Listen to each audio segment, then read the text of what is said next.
Welcome back, my friends. We are at episode number 158, Breaking the Cycle.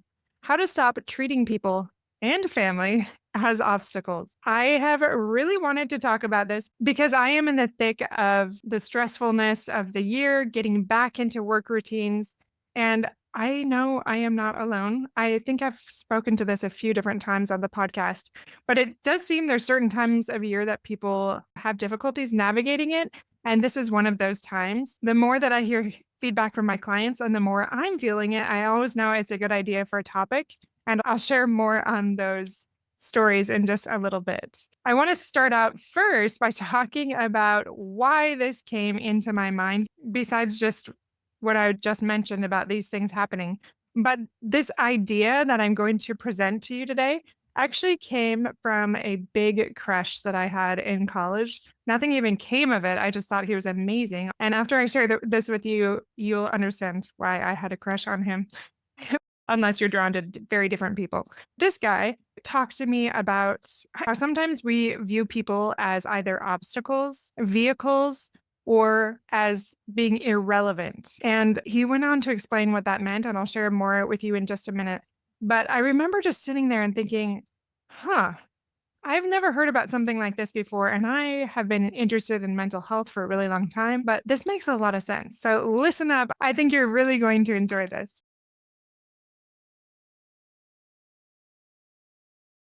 Before we dive in, though, I do want to share about our upcoming courses. This is becoming so real, and I'm getting so excited about it. I have such a passion for building courses and getting information out there to help create more fulfillment and joy in people's lives. Like, I know a lot of us don't feel like we have the time or the money to be able to go to therapy. And sometimes that can be expensive. Maybe we don't have insurance. Maybe there's just not good providers that we can find. Whatever those reasons are, I love that I can do this podcast to help you and the blog and coaching. But I am now offering courses. Some will be available in January and then more a few months later. But the three that we're going to be releasing is a 12-week course called Ignite Your Life. And that is all about what you can do personally to grow, to help yourself so that you can better help your family. And I know that seems like a paradox or that it wouldn't work, but I guarantee you it does. As we nurture our unmet needs, we're able to better help others. And I'll speak to that a little bit more today in this episode. We are going to do another one on marriage. This one is going to be called Mend Your Marriage. It's all about how to take your marriage to the next level and make it that much better with strategic steps, different things that I know work because of my job as a therapist, tips and techniques and tools, resources, things that you can do in 12 weeks to take your marriage to the next level in a way that it's never been before. So we have those two.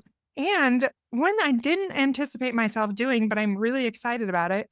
It's called Find Your Focus. And this is for those of you that have reached out to me that are like, how do you do it? How do you do podcasting? How did you start a passive income and online business?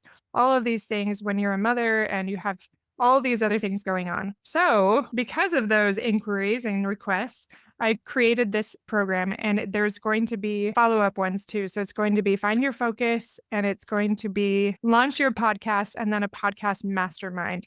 So stay tuned for those, but just the three are going to be released by January 1st. Fingers crossed, we're doing everything we can, which is also why this episode is so important. So stay tuned for that. Check it out on fulfillmenttherapy.org. All right, getting back into the training, the reason you're here, the things you want to learn to take your life to that next level. Do you ever feel like you can't seem to stop thinking of people as being incompetent or idiots? I've had several clients recently that have talked to me about that. I chuckle to myself because I've definitely been in that space. Like, I would like to think that I'm generally quite compassionate and patient. And yet, when we are really overwhelmed, there's a lot of looming obstacles, there's a lot of family chaos. We start to see people as more of those obstacles and those vehicles, especially, or even sometimes irrelevant. And this can really affect our parenting and our friendships, our work relationships, and our marriages. So we get irritated when others need something from us. And as you can attest, This is definitely not our best self. I feel this in myself lately, and there's a part of me that wants to go to shame and embarrassment and feeling like I can't clean this up. Like my family is really upset with me because I've been so hyper focused on things and not in the present moment and more reactive. Now, I'm not a terrible person, but we all get like this sometimes, right? At least I hope I'm not alone, and I'm pretty certain I'm not here. Well, this often happens, like I said, because there's a lot of stress or burnout, and that can lead to self centeredness. Now, this is a complicated topic that I'll try to teach more on later, too, because there is this fear that if we focus too much on ourselves, that will become self centered. This is a little bit different. This is like when we are so stressed and burnt out, we do become self centered instead of this healthy attention to those neglected needs and honoring that. And I'll speak a little more to that in just a minute. But this is about chronic stress, and chronic stress narrows our focus into survival mode. I thought this statistic was so funny. 76% of employed Americans experience worker burnout. And I was like, what about the parent? I bet that's even higher. Of course, we get burnt out. Of course, we feel overwhelmed at times. And hopefully, it's not into that chronic place where it happens all the time. Like mine right now is more situational because of deadlines, because of the new schedule with my kids and trying to navigate that and help them meet all of their needs and help them thrive while still carrying out my commitments. So survival mode really does narrow our focus. And historically, as hunters, you could see how this was helpful. Like it really narrows your focus, helps you be an effective hunter. But now that's very maladaptive in our modern society. So when we're self centered, we really don't thrive, we don't connect. Brené Brown said, when we're stressed, we're more likely to see others as means to an end rather than as human beings. Isn't that so good? It's almost like tolerating lima beans to get to the crème brûlée.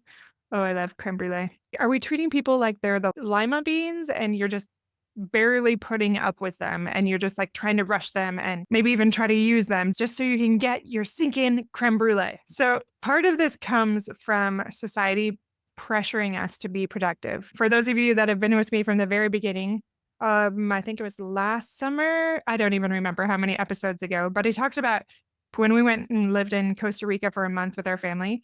We really were introduced to this new culture that I very much needed to recover. And it's about this philosophy of happiness and simplicity. So, Pura Vida means pure life, and it's an appreciation for the present moment when we see others as vehicles and obstacles and irrelevant, we are not being present in the moment. We are so caught up in our mental craziness, but our jumbled mind and everything that we are trying to process and organize and work through.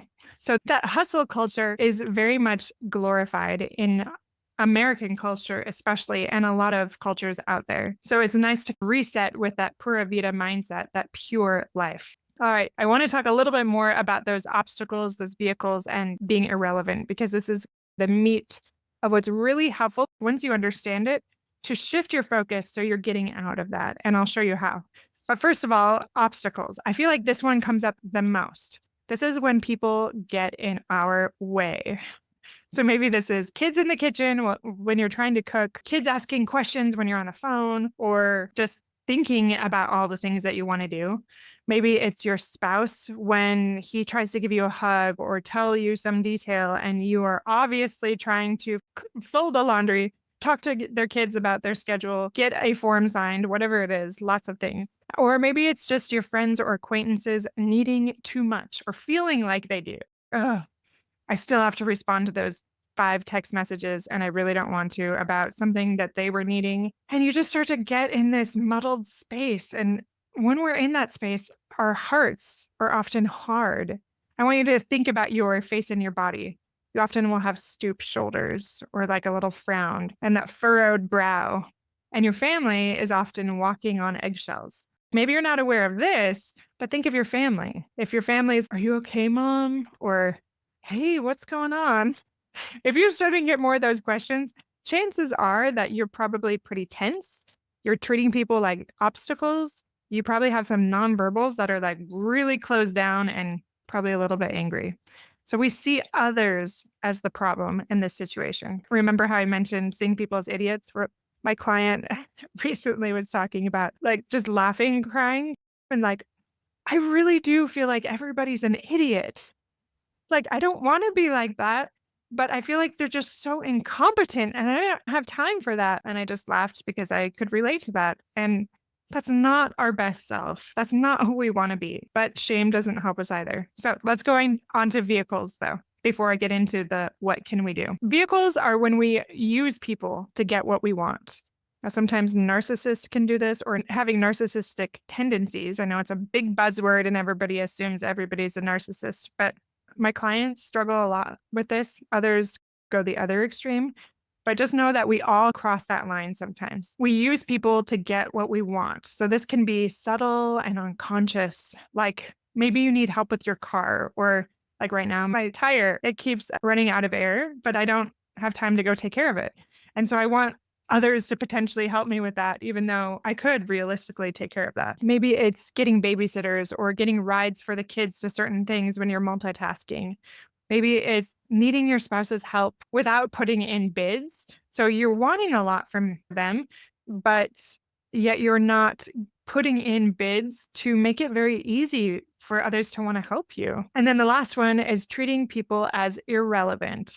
This is when we ignore or dismiss others. And actually, this is one of the most damaging ones. This can be stonewalling your spouse or not responding to kids with needs, ignoring those calls and texts when people really need you. And disclaimer there, I think we mostly can ignore that stuff and set boundaries with people. But this is when we are isolating or even justifying our rudeness or our dismissiveness. And it can be really hurtful to people, especially children. Like it's hard to recover from that and to make sense of that for young minds to understand why parents would ignore them when they have real needs that need to be met. I could go into all of this for a long time, but let's talk about how this affects relationships. So, children feel unimportant or like burden. This can really affect their self esteem long term. I know that a lot of clients talk to me about how they grew up feeling insignificant, like they don't want to be a burden, they don't want to ask for help. And even now, because even though it happened so long ago, they struggle being vulnerable and connecting with other people because they're afraid that they're going to be seen as a burden. So they hold back from connection. This can lead to social isolation, and it makes it harder to have those genuine connections and to also put in those relational bids that can be vulnerable.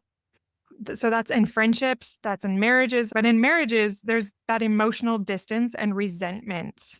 I'm thinking about my poor husband right now and how he has tried to be patient with me as I've been navigating a lot that is not necessarily a long term thing, but it comes up once the school year starts and we're getting back into the flow of things. And I'm starting with a new team, and there's just a lot going on in both of our lives. And because of this, I start to treat him often as an obstacle, sometimes as a vehicle, and that can erode intimacy.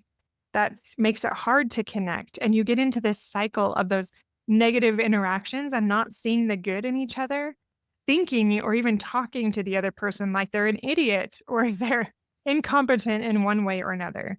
So, one way you can get out of this trap is to practice self awareness. So, I'm so glad you're showing up here today because just listening to this episode will help you clue into times when you're like, I'm definitely treating them like an object. I'm definitely sending out some nonverbals that are rude and dismissive or unkind right now.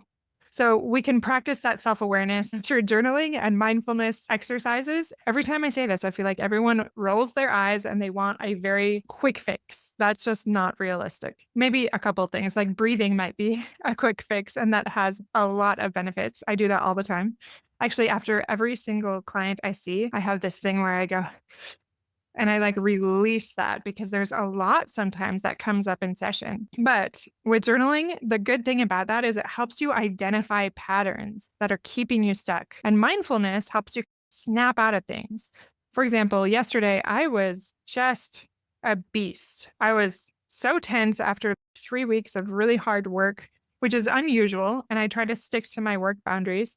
But a lot of things were just not working out, a lot of troubleshooting, a lot of getting further and further behind despite my best efforts and long hours of really focused work. And I was just frustrated. I realized I needed to reset because I was too beastly. I knew it, and I didn't want my family to have to suffer for that. So I tried to do a few different things to reset. A quick walk around the neighborhood. I'm trying to remember all the things. Like I go to the gym to try to release some of that energy. I do different self-care things like my miracle morning or my power hour that I've talked about a lot before.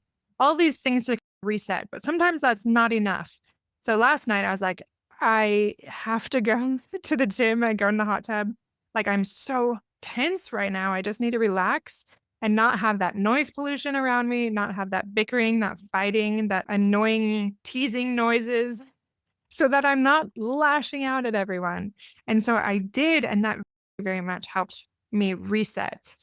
It was very beautiful. And I also connected with my daughter in the process, my oldest daughter. You could also just set reminders to check in with yourself throughout the day, or maybe even dinner check ins. Another thing you can do is cultivate curiosity about others. And this helps you counteract that tendency you might have to objectify others. Ian MacLaren said, everyone you meet is fighting a battle you know nothing about.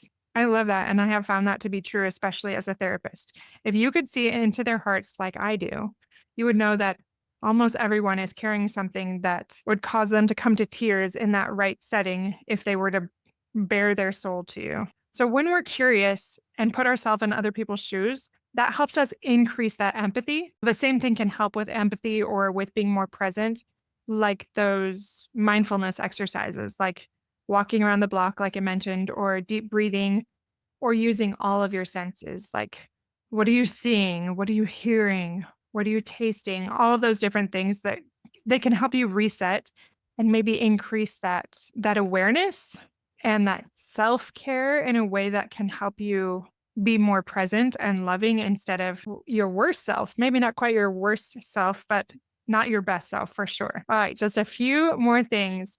When we develop that empathy and compassion, this really helps us come out of that hole that we get in. Remember to give yourself the benefit of the doubt. Like I try to remind myself, I know this pattern. I've seen it enough years that this is a difficult month for me. It's a difficult month for my kids and my friends. I can be more compassionate with myself and with others. You can also practice active listening with others. So that can be direct eye contact, paraphrasing, open-ended questions, or imagining walking around in someone else's shoes for a day. Like I have so much more compassion for difficult people when I think about what they might be going through right now. Now, last one, practical steps for burnt out parents, because I know most of my listeners are burnt out parents. Whether your kids are just toddlers or they're out of the house, you often feel very overwhelmed. I see it in my office. So what can you do? Simple things. Mine is playing pickleball.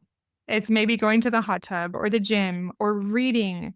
It's resetting. It's getting out with a friend. So it's not about being selfish, but it's about that self-care. The American Psychological Association said that 78% of parents report feeling better after self-care, especially in regards to parenting. This impacts your parent-child relationship. If you want to be more present and loving, it's really important to not put yourself last so that you're not running on fumes and you're better able to treat your loved ones without treating them like a vehicle or an obstacle or as irrelevant.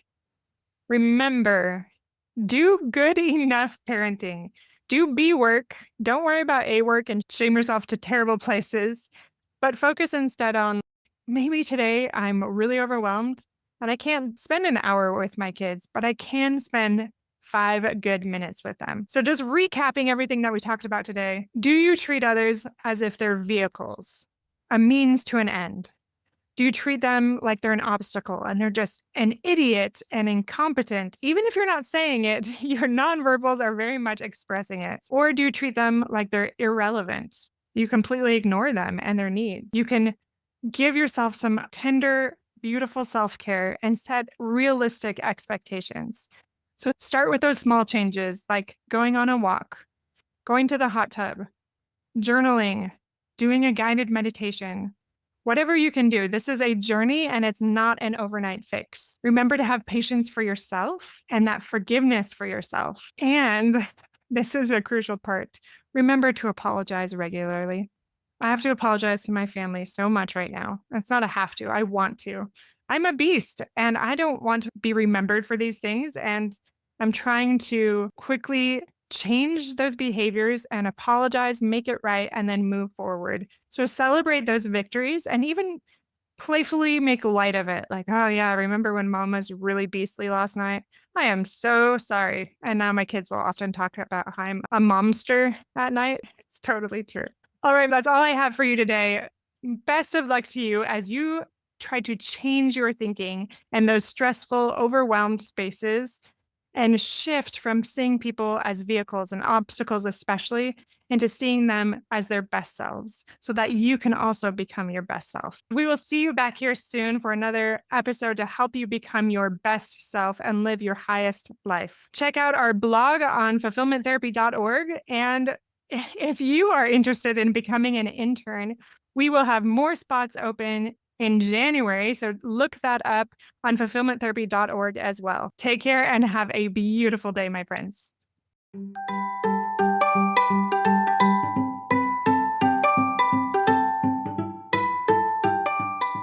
Hey friends, I hope you enjoyed today's episode. If you did, chances are someone else would too.